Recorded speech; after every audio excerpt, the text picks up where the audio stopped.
Welcome to the Year of the Movie podcast, the podcast where we talk about movies from the year of the movie 2023.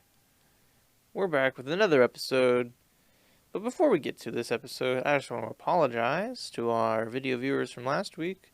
I uploaded the unedited version instead of the edited version. You get to see the unfiltered version. No cuts. No graphics. We have very few cuts no anyway. Intro. Just raw, unfiltered opinions about Poor Things. Yeah. And like Poor Things, saw things that you probably didn't need to see. But we're not here to talk about Poor Things. We're also not here to talk about The Last Voyage of the Demeter, which we said we would talk about this week. Oops. Gonna be honest, we got busy. This episode was not a priority this week. So we're talking about a different movie that we have seen because we didn't have time to watch the other one. So we're talking about the Super Mario Bros. Movie. Yeah. Why did we start this podcast? To talk about the Super Mario Bros. Movie. Pretty much. From now on, every episode will just be about the Super Mario Bros. Movie. Welcome to the Year of the Movie podcast, the podcast where we talk about movies that are the Super Mario Bros. Movie. And or Goonies. And how they're the same. Yeah. It's all one movie. We started this podcast to talk about... They both kind of go in, like, the wet sewer system. So... Sorry, you go. We started this podcast to talk about movies from 2023, because 2023 was a goofy year for movies. It was. You got the wacky and wild classics like 65 and Cocaine Bear and 80 for Brady and Strays, etc., etc. You also had like the cinema capital C movies like Poor Things and The Holdovers and Oppenheimer, and Barbie is somewhere in the middle of those two things. But we're taking a break from talking about Oscar movies, which maybe we shouldn't just because, like, trend-wise. Whatever. But we're doing it anyways because we don't want to just keep talking about Oscar movies for weeks on end. I'm going to say that Mario Day was recently. It's March, so that's why we're doing this. Oh, yeah. Yeah. It's all intentional. Just comes out 17 days after Mario Day. It's all intentional. So, the synopsis... Actually, of Mario. Before we get to that, if you like what we do, please consider... If this kind of vibe is what you're looking for, and you want more of it at a funded level. Yeah. If you want us to make these episodes a priority, more so than they already are, give us we live money. In a society. Yeah. Money helps with that. We have a Patreon. We do. You can give us not to brag. We have a Patreon. It's $5 a month. It's pretty good. It's not that bad. Yeah. Deborah. Yeah. Thanks, Ray Romano. This episode's sponsor. If Today's episode is brought to you by Ray Romano. Just the guy. Ray Romano.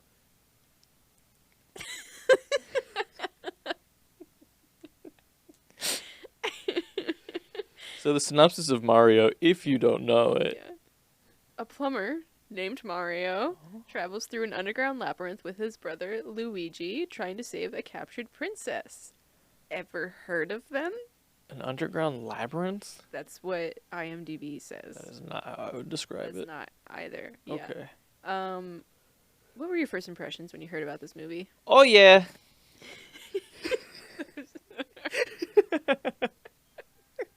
Mario time. Let's go. I did a triple jump, so that on the triple jump I jumped even higher. So I went, whoo, wah, wahoo. Good. No, I was kind of excited for it. Yeah. When they first announced it. Yes. And then they announced the cast, and we'll obviously talk about that more. And that was sort of like a, Yeah. Why? Yeah, what was your...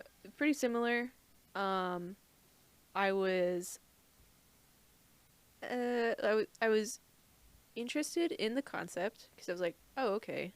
Nintendo is being a little less cautious with their brand. And then they're not really. But that was, like, cool. it makes sense, Nintendo to do movies. I Yeah. will probably see this movie. And then more info came out about it. Again, the cast. There was, I don't really have it in my notes, but that I feel like this movie specifically, then my part of the internet really started talking about like casting celebrities versus casting voice actors in animated movies. So that was all attached to this. And then it was kind of like I'm sure we'll see that when it comes out kind of vibe. So like Yeah. I was gonna see it anyway. Yeah. I know why this relates to current trends. They recently announced the second one. Right, they did. So that's why we're talking. They So announced that's it why on Mario Day. 17 days ago? Yes, they did. Wow, time. Time. Huh. Speaking of time, how do you feel about the 1993 Super Mario Bros. Film? Yeah, so it's bad. Mm-hmm. I think it's probably fun to watch in a this is a bad movie type of way. Mm-hmm. It was not one that I grew up with, Yeah. so I feel like if I had grown up with it, I would appreciate it more. Yeah. But I've never seen it. it's I basically just know like frightening. I've seen a couple clips. Yeah. And then I've seen like the wildness that was the TV show. Oh, the Super Mario Bros. Super Show? Yeah. No, I love that. Yeah. That show I loved. I grew up with the show. I mean, that show was before my time, but I still grew up with it. Swing your arms from side to side. And my last question: are you a Mario fan? I'm a Mario fan. Are you a Mario gamer? A mamer, if you will. I won't. You will. Mario. Mario. Yeah, I like the Mario games quite a bit. I feel like the one that I really like the most. It's a great question. Thank you for asking. Yeah. Mario Sunshine is a classic. Super Mario Kart or Mario Kart Double Dash. That one's great. But honestly, I played the most of the Mario DS game. So like Super Mario Bros. DS or whatever. Yeah. Like that one I played a ton of. So I feel like that one. Or Mario Odyssey. Yeah. Are you a Mario fan and Mario gamer fan? Yes. Yes. All right, let's move on. Yeah, I would say like I like video games. I'm not like good at a lot of them, or like I haven't played a lot of them. I watch a lot of people playing video games, but I've played the most out of Mario games. I feel like they're pretty accessible to like whatever level you're at. And like we had a Wii growing up, and that was basically Right. I know that was like our only system, but there's so many Mario games that they put on the Wii. Yeah. So yeah, I'd say the Mario Galaxy games are some of my favorite. Played those a lot. Odyssey is really good. Played that a lot. I like Luigi's Mansion. Mario. Yeah. Trailer? Trailer. It's probably my turn, right? It is your turn. Why do we talk about the trailer? Sometimes trailers are different, so we like to talk about that comparison. Sometimes we just like to talk about the vibe. Can't show the trailer. Yeah. Yeah. Seems good. Yeah. Is that what it's supposed to say? Yeah. I just don't have a script, so I just make sure. 'Cause this has all been scripted. This is all off the dome. And okay. So trailer. Trailer. A cinema.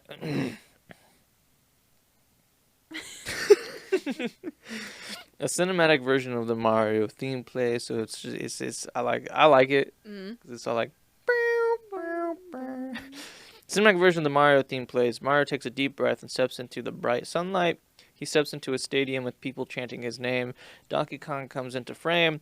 Mario braces himself for a fight while saying, "All right, let's go." There's dramatic music as they run to each other, quick shots of iconic Mario game references, then Donkey Kong palms Mario's head and starts beating him up. Peach, Toad, and Cranky Kong launch from a distance. It cuts to Luigi being held prisoner by Bowser, and Bowser saying he's about to rule the world while showing his Koopa army. He also says the only thing standing in his way is a human with a mustache, just like Luigi's, and Luigi claims not to know Mario, and it shows a shot of the brothers fist bumping, and Bowser rips out part of Luigi's mustache. Cut to Peach in the Mushroom Kingdom telling the Toads that Bowser is on his way and together they're going to stop that monster. One Toad asks, "How?" That's my Toad impression. It's not as good as the other one, No. but I'm gonna stick with You're it. gonna commit. How? Look at us. We're adorable. It's an adorable voice. Yeah. While making big eyes. We see Mario going through a training montage built like a classic Mario level, but he's failing the entire time. There's lots of shots of Mario, Peach, and Toad together walking through different landscapes, referencing classic Mario with Peach saying, "There's a whole universe out there with a lot of galaxies." Bowser breathes fire. There's a herd of multicolored Yoshis running. Peach finishes by saying, "They're all counting on us," as we see Mario and Luigi going through the pipes, with Luigi yelling Mario's name. Mario catches up to his brother and they grab hands. We see Peach tell Mario, "No pressure." There's another cut to Mario in a cart, yelling in slow motion as he makes a big jump off of a ramp, and other characters drive behind him. He lands on a rainbow road with the others behind him. His cart hops with the jump sound from the games, and he says, "Wahoo!" And the Super Mario Bros. Title card comes up with the dramatic orchestral Mario theme playing.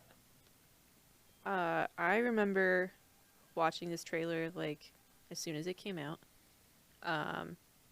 because Chris Pratt had been announced as Mario by then. Yeah. So then it was like, all right, well, So people were like, "Why Chris Pratt?" yeah, gotta watch the trailer to see. And he also, Nice. after his initial casting release, people were like, "Why?" And then he made a video that was like, "Guys, I've been working on the voice. Like, we put a lot of thought into it." Yeah. And then he goes, "It's a me, Wahoo. That's not actually the voice. We've been working on it." Yeah. And so people were like, "Well, I guess let's see what he does." Yeah.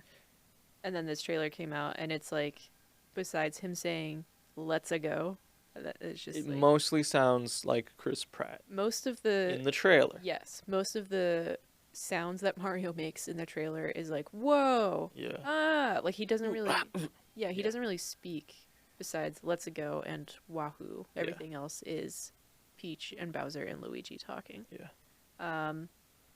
Yeah. So the trailer came out. I was interested in the movie. Saw the trailer. I was like, "Oh, okay. This is geared younger than I thought it would be." But I didn't. It's about what I expected. I forgot that it was Illumination. Oh, yeah. And then I saw that and was like, "Yeah, that tracks. You're gonna gear this to the Minion audience." Yeah. Which, Minions are ageless. The cast? Yeah. Star-studded cast. Yep. Chris Pratt was Mario, obviously. Mm-hmm. Anya Taylor-Joy as Princess Peach. Charlie Day as Luigi. Jack Black as Bowser. Keegan-Michael Key as Toad. Seth Rogen's Donkey Kong. Fred Armisen as Cranky Kong. Sebastian Maniscalco as Spike. Kevin Michael Richardson as Kamek. Yeah. Charles Martinet as Mario's dad. And Giuseppe, and that's the voice of Mario since 1991, who has now been retired. Yeah, he recently retired. I don't know if he retired or if he had been retired. It was announced that he is gone. Yeah. Yeah, he's been doing the voice since 1991. So then when Chris Pratt was announced, then a lot of the Mario fans were like, why not Charles? Yeah. Which I do, and I get it. I also think that, like, especially with the more recent games, then you really just have Mario doing like a line or two, Yeah. where it's even just like at the end he says "Thank you for playing" or something Yeah. like that, and like I don't know if I could listen to that voice for an hour and a half and take it seriously. But also, it's an iconic character with it, like the voice Yeah. that you associate with him. That had to have been a discussion Yeah. for a while. Yeah. Yeah. So the movie, stuff we liked. Mhm. It's been a while since we've seen this movie. Again, this wasn't the priority for us with our schedules. Yep. So we haven't been able to rewatch it since watching it. So I focused this episode mostly on the production elements of it. Besides that, I feel like I really wouldn't have a lot to say about the movie, even if we had watched it like a couple days ago. And yeah, but I think that's like for me at least, it's because it wasn't like offensive in any way in terms of quality or like material. Like it was all just like it's a fun movie. Like honestly, like to me, like it's a movie I would rewatch because it is just like a fun, simple, goofy movie that has quite a few very funny moments with a plot that kind of just happens. Yeah. And like this is a Mario movie, that's the plot. Right. It's spoilers, I guess, for the Mario movie. Yeah. They win. Like that's basically it. Yeah.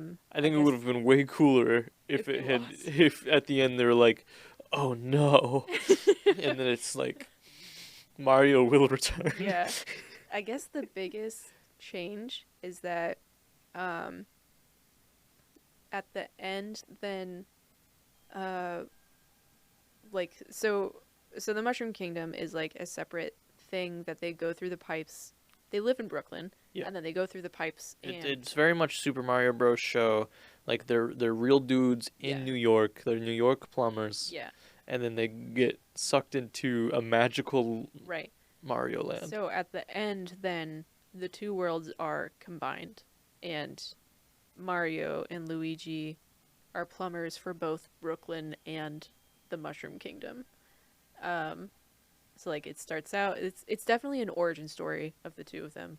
It starts out they're just like brothers trying to build up their own business. Yeah. Their family isn't super supportive. Like they are and they aren't. They're Italians. Yeah. They're kind of Italian about it. Where they're just like, your commercial looks stupid. And then Spike is like their former boss. Yeah. He's another guy that's like a reference to a classic Mario game. Mayor Pauline is there. She's the mayor of New York. And yeah, she's hot as ever. In case you were wondering. The other cameo that Charles Martinet has is Giuseppe, who is a just like a New Yorker dude who looks like Mario in like one of the earlier versions and does the classic voice. So like you get that as a cameo. Yeah. One of the things that I liked, I did like the references to the games. I felt like it was enough where like it wasn't.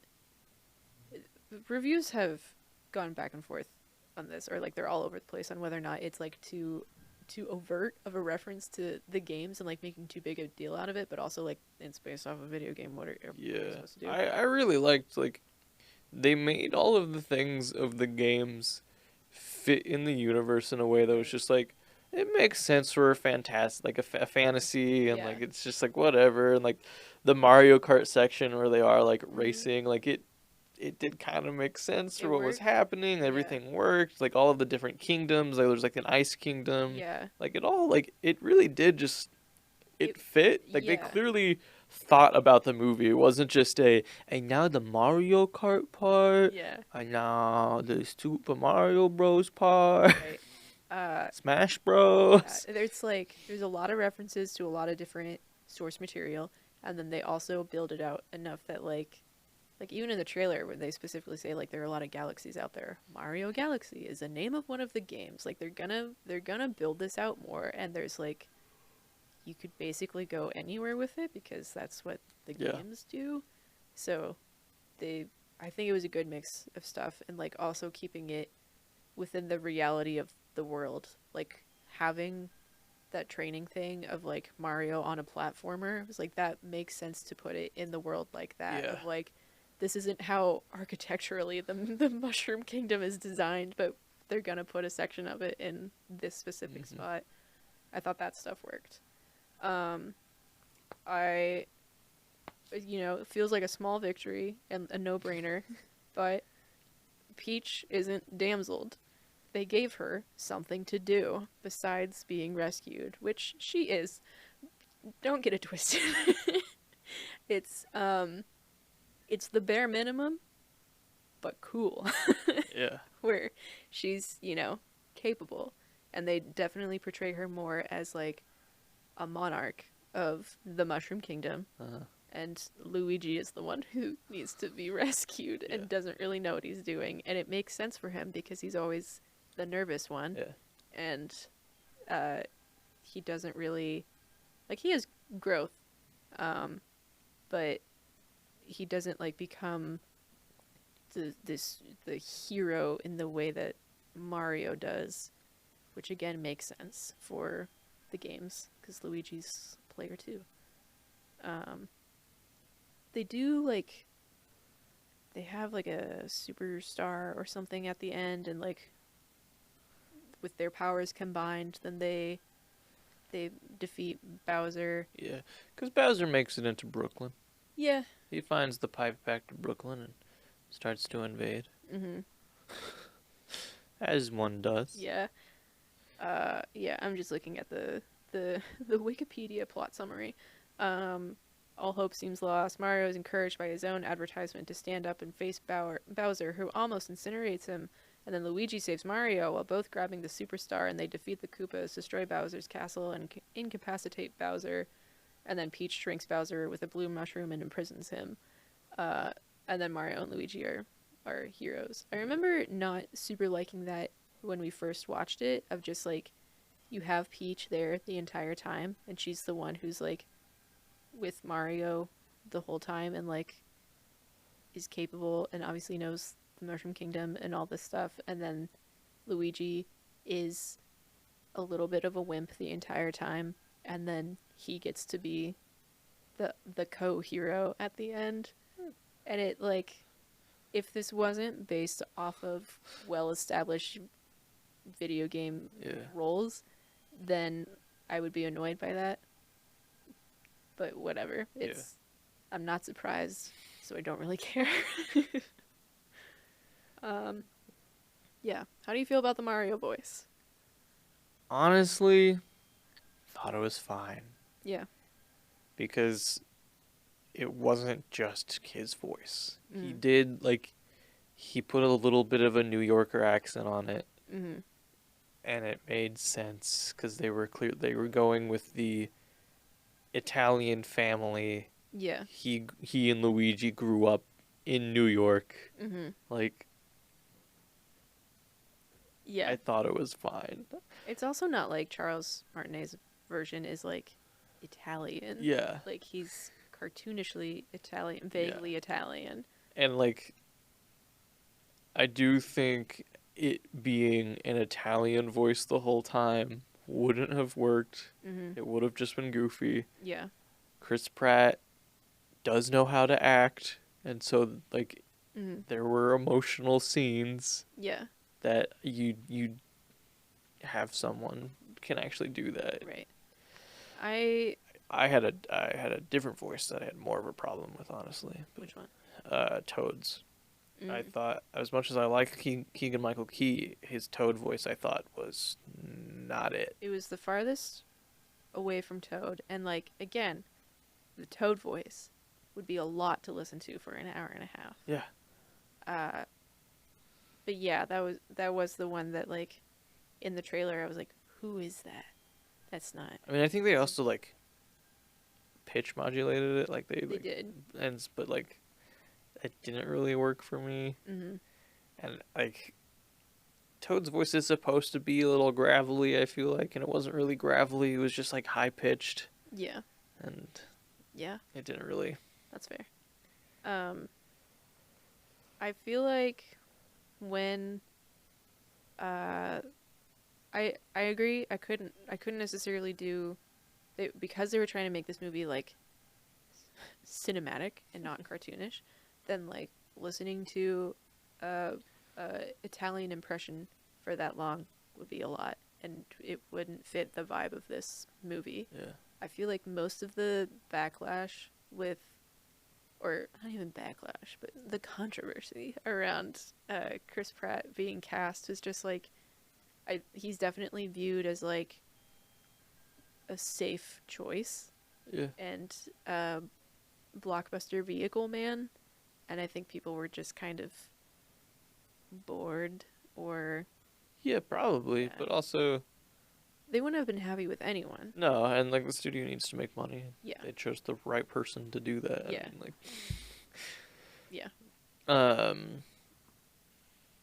Jack Black obviously did a great job. Mm-hmm. And if you haven't heard the song Peaches, Peaches, Peaches, or whatever, It's Peaches. just Peaches, okay, then you should listen to it. It's very funny. The scene in which he sings it is very good. Yeah. I've got a little more info on that song later. You Cool. want to get into production facts? Anything else that we want to mention? People also didn't like Seth Rogen being cast in this movie, which I didn't remember. But a lot of the reviews that I saw were like, Seth Rogen was cast in this movie to be Seth Rogen, and fans were like, he barely tried. To the point of like, they include Seth Rogen's iconic laugh as like part of Donkey Kong. I feel like the laugh specifically fits Donkey Kong, but people weren't happy with like him just doing his own voice. Yeah, I do kind of agree that I don't really think Donkey Kong and Seth Rogen go together. The cartoon Invincible, Seth Rogen voices someone in that. Mm-hmm. That makes sense to me. Like, that character, Seth Rogen, they work. Mm-hmm. The Donkey Kong, I don't know. I feel like Donkey Kong in this was kind of like early 20s Donkey Kong. Yeah. And I never really felt Donkey Kong was early 20s Donkey Kong. I was fine with it, but that's because like I don't really have a strong impression on Donkey Kong. That's fair. Most of the Mario games that I've played, he's not really there, except for Mario Kart. Yeah. Like, that's not a game with character development. So I get like, I just feel like Big Yeah. Gorilla Ape is not Seth Rogen. that's fair. Yeah.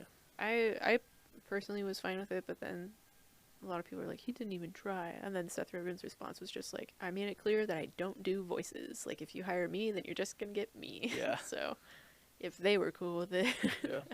Yeah.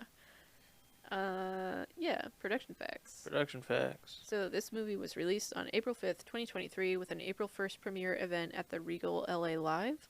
It originally had a December 21st, 2022 release date, but it was delayed, and then that date was then taken over by Puss in Boots: The Last Wish. And then the film itself was also leaked on Twitter on April 30th, 2023, and was viewed at least 9 million That's wild. times before being taken down. That was like, I think that was around the time that Elon Musk took over, or there was like a bunch of other things going on with Twitter. Yeah. So that upload was only made possible because if you had Twitter Blue, then you could upload videos like over an hour or something like that.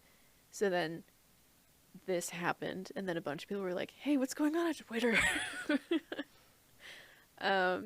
It's got an hour and 32-minute runtime, and it's rated PG. Yeah, tight 90. 90. Yeah, and then it's got a 59% on Rotten Tomatoes with a 95% audience score. It's a little low, I think. Yeah. It's got a 46 out of 100 on Metacritic and an A on CinemaScore. Metacritic is the average of critic reviews, and then CinemaScore is from audience reviews. Yeah. So a little bit different. Critics are too harsh, I think, on animation and Yes. comedy. So And this is this is for kids. Yeah. This was another thing that we talked about when we first left the theater, was like, I know that I have issues with this movie, but I also recognize I am not part of the target demographic Yeah. for this. I kind of felt the way about this movie as I feel about the Trolls franchise, whereas like I can recognize that this is like wildly successful. Yeah. There's no way I'm gonna watch any of this. Don't we have to watch one of them? I think we do. Yeah, I think we do. Well, that's the only reason I'll watch any of this. So I would have watched the Mario movie. yeah, the critic and audience consensus on Rotten Tomatoes, the difference is very funny to me. So the Rotten Tomatoes critic consensus is, while it's nowhere near as thrilling as turtle tipping your way to 128 lives, the Super Mario Bros. Movie is a colorful, albeit thinly plotted, animated adventure that has as many Nintendo's as Nintendon'ts. The audience consensus, Wahoo! I dumb monkey playing like shit. Wahoo! Yeah. In general, the reviews really highlight the visuals, but they say the plot is too thin. It's a Mario. Yeah. Do you guys not play the games? The plot is so thin. It's save princess. Yeah. But I think people are really satisfied with the Mario games. At least I am, because, like, it doesn't matter what the plot is necessarily. It's pretty standard A to B, rescue princess or galaxy or whatever. But you get the satisfaction of, like, there's just enough, like, hidden stuff in the level design that you feel smart when you find a hidden wall or something like that. And that's where you get the satisfaction from. There's no way you can capture that feeling in a movie with a plot like that, too. Jack Black is highlighted as the standout performance from this movie from a bunch of reviews. The San Francisco Chronicle review called it a blandly efficient piece of brand management, and then a Slash Film review said this movie exists and that's about as high as it aspires. I think these are good quotes, but it's really harsh for like a generally positive thing. Yeah, it's just a fun kids movie. Like, Yeah. why do we have to be like, every kids movie needs to have a big message and needs to have a really good plot? Like, no, like it's a fun, entertaining kids movie. I think a lot of the not even diehard fans of Mario, but I think a lot of just the Mario fans were more upset about this being geared to younger audiences, and like there wasn't enough for the adults. Yeah. But like all of the references are there for the adults and for people who are long-term fans of the game. So again, there's no way you can make everyone happy. No. But was it a success? Hell yeah. Yeah. It had a budget of $100 million. Box office, it has earned $1.36 billion. And then it's like 500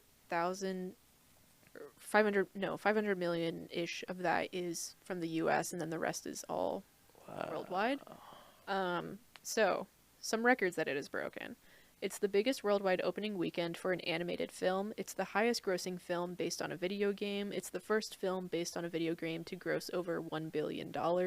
It's the second highest grossing film of 2023 behind Barbie. So like from April to September or whatever that it had that record. It's the third highest grossing animated film behind The Lion King 2019 and Frozen 2 2019. Lion King 2019 did really well worldwide. Yeah. Frozen 2 had Olaf.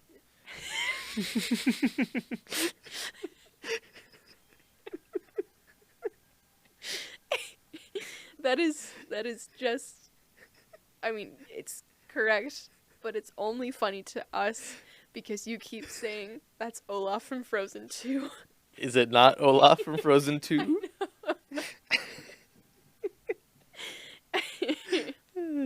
It's the fifth film since the pandemic to surpass the $1 billion mark after Spider-Man No Way Home, Top Gun Maverick, Jurassic World Dominion, and Avatar The Way of Water. All of my favorite movies.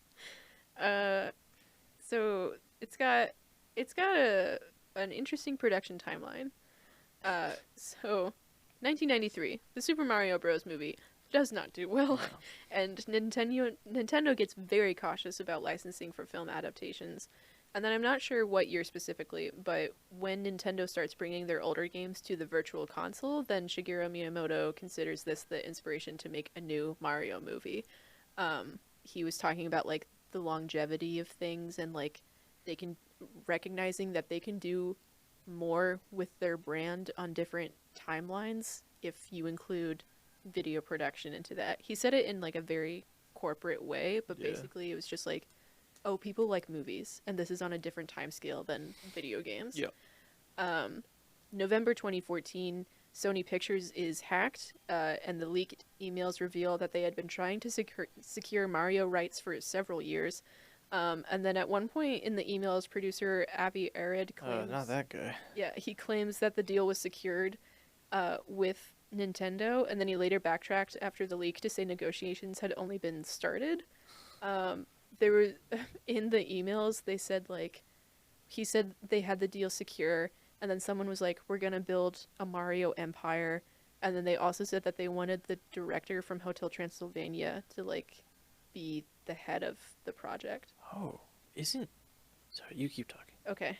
2016, Miyamoto meets with Chris Meledandri, who is the founder of Universal Pictures Illumination Animation Division. So many words there. So they meet during the creation of what would eventually become Super Nintendo World, and they get along. Their creative styles match up really well, and Miyamoto feels that Meledandri would handle Mario. In 2017, the reports that Nintendo is collaborating with Universal on a Mario film come out. Nintendo claims that nothing is confirmed, but also that if they move forward, a 2020 release could be possible. That obviously didn't happen. 2018, there's an announcement confirming that a Mario movie with Miyamoto and Meledandri co-producing is in the works. Around this time, it seems like, again, Nintendo is being really cautious with everything, and they're just, like, tentatively talking about what a movie could look like for 2 years. Yeah. Because they don't want to commit to anything because things went so badly for them the first time. September of 2020, production begins at Illumination Studios Paris. And then 2021, Aaron Horvath and Michael Jelenic, who are the Teen Titans Go creators, they're revealed as the directors of the film after an Illumination animator listed the project on their LinkedIn profile. And then September 2021, the voice cast is revealed, including the announcement that Charles Martinet would be in surprise cameo roles. Fans are not happy. In October 2022, the animation ends, post-production wraps in March of 2023, and then March 10th, 2024, recently, the sequel is officially announced with an April 3rd, 2026 release date. Yeah. So, there's gonna be a Mario Empire. Sony's just not gonna be making it. Yeah. The director of Hotel Transylvania is Jindy Tartakovsky, who does... he did Samurai Jack and the new show Primal, and the original animated, the 2D animated Clone Wars. And those are all in like his style, for sure. But he also has done many other things, like The Grim Adventures of Billy and Mandy, Powerpuff Girls, Dexter's Laboratory, just like tons of that stuff. Yeah. But he, in an interview, I think, once said that he did the Hotel Transylvania franchise to basically make it so that he could always work on whatever he wanted. So, like, Primal, the show Primal, basically exists because he got so rich from Hotel Transylvania. Good for him. Yeah. Good. Yeah, so I've kind of been including an award section for these. Sure. It hasn't really won major awards, but it's been nominated for a lot of things, including 3 Golden Globes for Best Original Song, Best Animated Feature, Cinematic, and Box Office Achievement.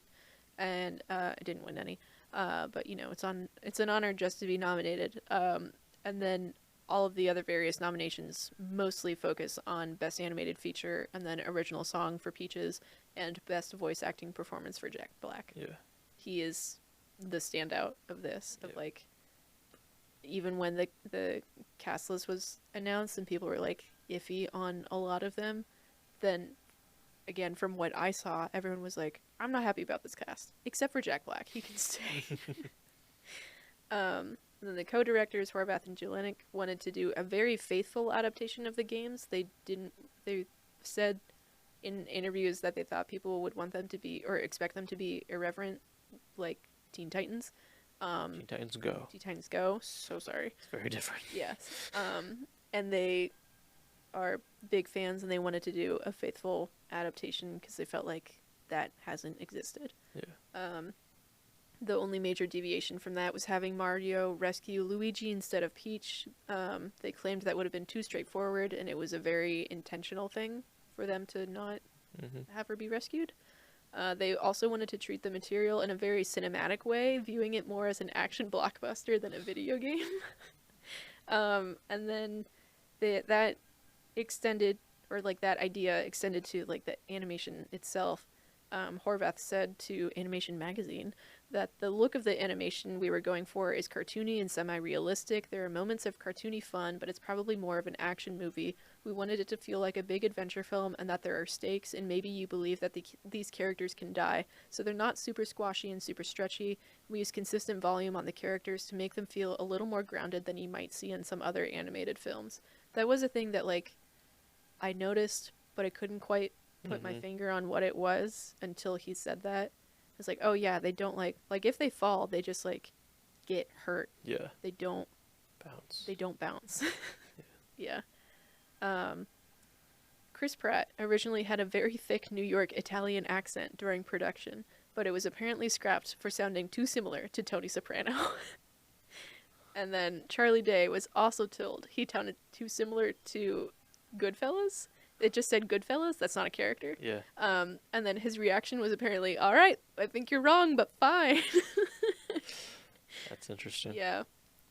And then the plot of the movie was kept secret from the cast, which I think was unnecessary. Yeah.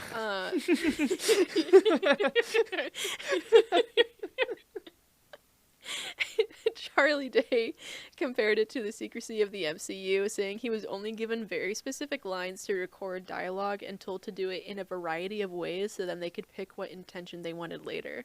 So he's saying, like, he would record just saying Mario, like, what I'm sure felt like countless amount of times. And then they would just go back and be like, this is what we want. Which... That's dumb. I'm sorry. Yeah. You don't need to do that for the Mario movie. No. It's like... For a movie where the complaints are the plot is too thin. You don't need to... And I was kind of wondering, like, how much of that they were aware of? Like, do they know how thin the plot is? Because I do agree. Yeah. It's exactly what you think it's going to be, which is why we didn't do, like, a movie recap during this episode. It's just like, yeah, visuals. You just gotta kind of watch it. And then the other thing was, I think it was because I found that quote from Charlie Day from a Screen Rant article, and in that same one, then they were saying that it was published before the movie came out. So they were like, this kind of makes fans nervous because he was also saying that he didn't record with anyone else.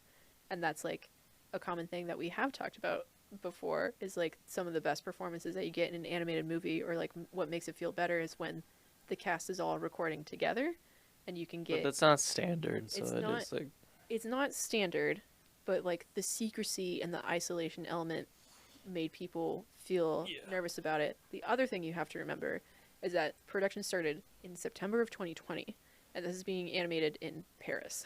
So like there's Spike, I think, or it wasn't him, maybe it was someone else. One of the voice actors said that like he recorded his lines. It's Carrie Payton, who played the Penguin King.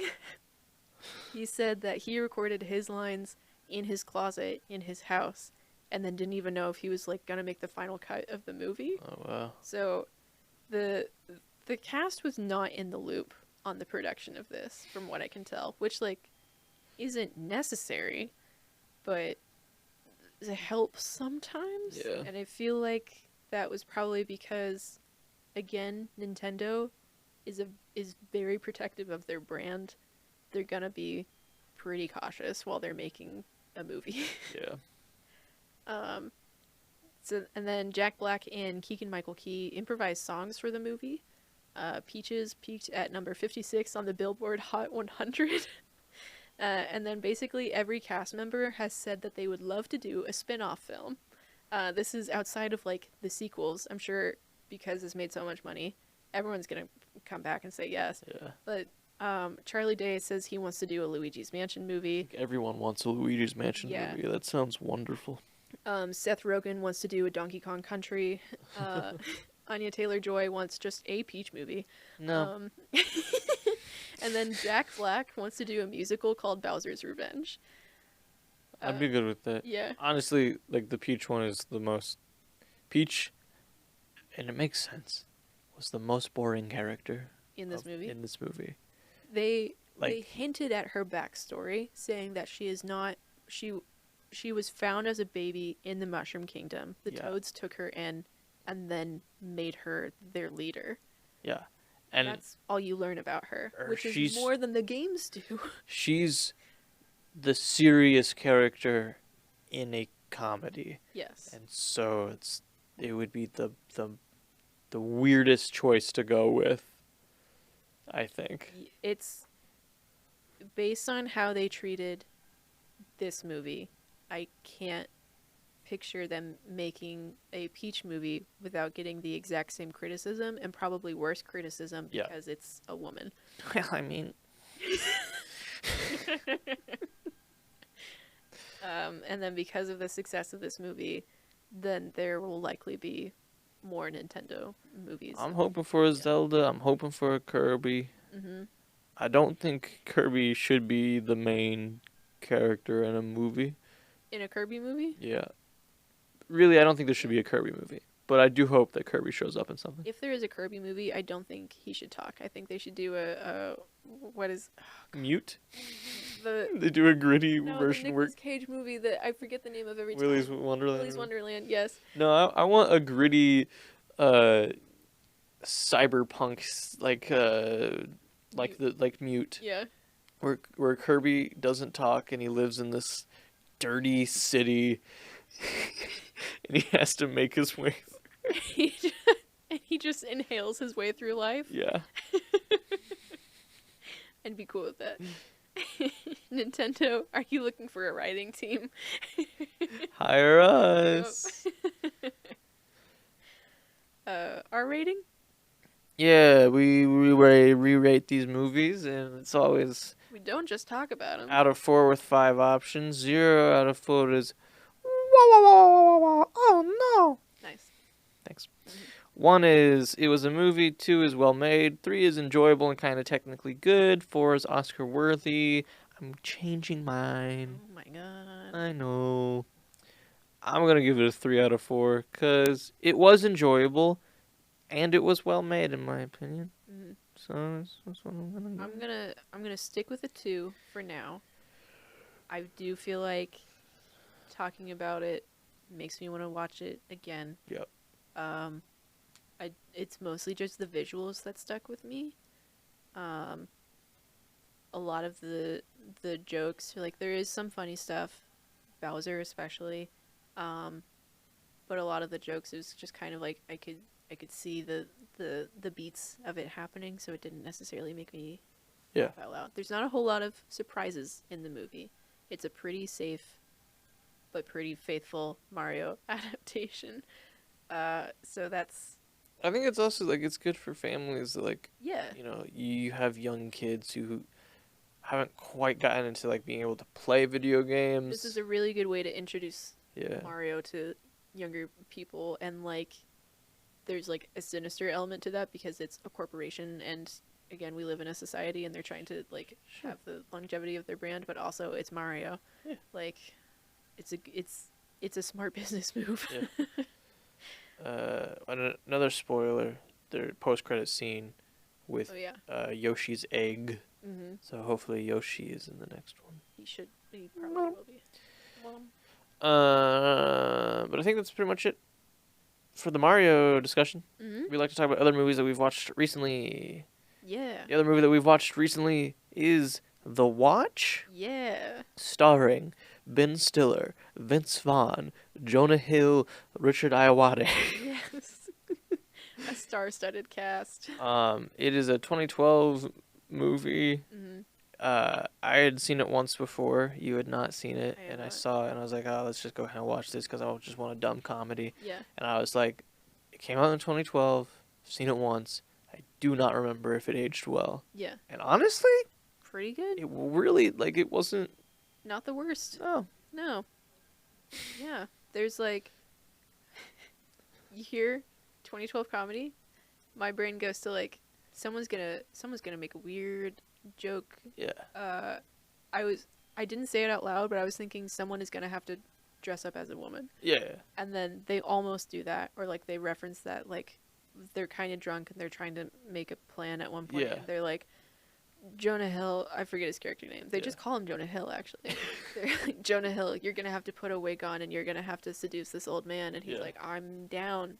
And then they don't go through with Yeah, but like it was also done in a way that like I didn't have a problem with because it was just like the punchline wasn't a man is dressed yeah. as a woman. The punchline was like these guys are just being ridiculous, Yeah. trying to figure out what they have to do, Yeah. and like Jonah Hill's character and everyone was just like, yeah, okay, that makes sense. Like totally, that's what we got to do. Yeah. Like it wasn't, yeah, like it was done funny. It's if you can appreciate a guys being dudes movie, then this is a guys being dudes movie, and it's Yeah, enjoyable. In That isn't way. like it doesn't really demean women. No, it's a guys being dudes movie in the way of like throwing a rock into a body of water. Yeah, yeah. Vince Vaughn's character is very protective of his high school daughter, and it's like It also treats that really well, where like he's Yeah. super protective of her, but then like he things- tries to give her space, but then like Yeah. when something's going too far, that's when he steps in. yeah, And and then she's like appreciative of that, Yeah. and they get closer together, and then what's his face from Succession is there. then, Nick Braun. Yeah. He's a bad guy. Yeah. Spoilers for the watch. The plot of The Watch is Yeah, we should say that. Ben Stiller plays a manager at a Costco, and one of his employees gets killed, and so he puts together a neighborhood watch association to figure out who did it. It's very I like really don't want to give away more. Yeah. like they show like the cops aren't doing anything, or the cops aren't treating this Yeah. well. Ben Stiller is like kind of a busybody dude, but also they establish like in the opening montage like he truly cares about his community, Yeah. and like he makes all these clubs and stuff because he wants to like make things better, and he has a lot of energy to do that, and he's like he's a manager at Costco, and that is his dream life. Yeah. And he's building it out the best way that he can, and then hijinks ensue. Yeah. And it's pretty good. But It's, you also said it didn't do well when it was released because of events. Yeah, it didn't do well because it came out like right after someone who was a part of a neighborhood watch shot a kid. Yeah. It came out like a week after. Timing. Yeah. Timing. I think it is a comedy that should have done better than it did. It's not the best comedy in the world, but it's very solid. Yeah. I think a big part of that is it was directed by Kiva Schaffer. Is that his name? He's part of The Lonely Island. Oh yeah. Akiva Schaffer, yeah. He directed it, and then the whole Lonely Island, Andy Samberg and Yorga, is that his name? I don't remember. They make a cameo, and it's very funny, and it's a sort of a blink and you miss it type of thing. Yeah. But yeah, no, it's very funny. Mhm. Will Forte is also in it. He plays the cop, Yeah. and then the He's got guy. he's got some good line deliveries. Yeah, Will Forte's always great. Yeah. Yeah, it's honestly I do just like if you want a dumb comedy with a little bit of action and whatnot, then it's very good. I suggest it. Richard Ayoade is great. Yeah. I mean, we were already fans of him before, but I Yeah. do think he's like the best in this. Yeah. I'm like, This movie makes me wish that he had done more, and I don't think he wanted to, but like I wish he had done more of this kind of movie yeah. because like you typically only see him as like an awkward nerd. Mm-hmm. Like the IT crowd is like the biggest thing that I think Yeah. he's known for. But like he does a good job of like still sort of being his awkwardness, but Mhm. also branching out of that and like He's still an awkward dude, or like he's clearly the odd one out in this Yeah. group for like various reasons. And they acknowledge that. But yeah, there are some moments where he like breaks out of that, and they also Yeah. highlight that too. It's yeah. Yeah. It's a good role for him. Well, I think that pretty much does it for this week's episode. If you'd like to ask a question or leave a comment, please do so, and we will respond to it on our other podcast, the Virtual House Sessions. It's a monthly podcast. With us and Bryce and Sean So, talking about stuff. yeah, housekeeping, Yeah. just other fun things, internet things. Sometimes Sean will bring a funny little thing to talk about, and that's always fun. Mm-hmm. But yeah, and you can review and rate. Review. Wherever you get your podcast, it helps us out a lot, and we appreciate it. And like we said, you can support us on Patreon for $5 a month. Pretty good deal. Pretty good deal. You can see Sean's garlic bread. That's true. That's Yeah. behind a paywall. That is. Did he eat it? I don't know. It's behind a paywall. We'll never tell. We'll never tell. Unless you give us $5. And then we'll tell immediately. Yeah. But That's it. that's it for this week's episode, so we'll see you next week. Bye.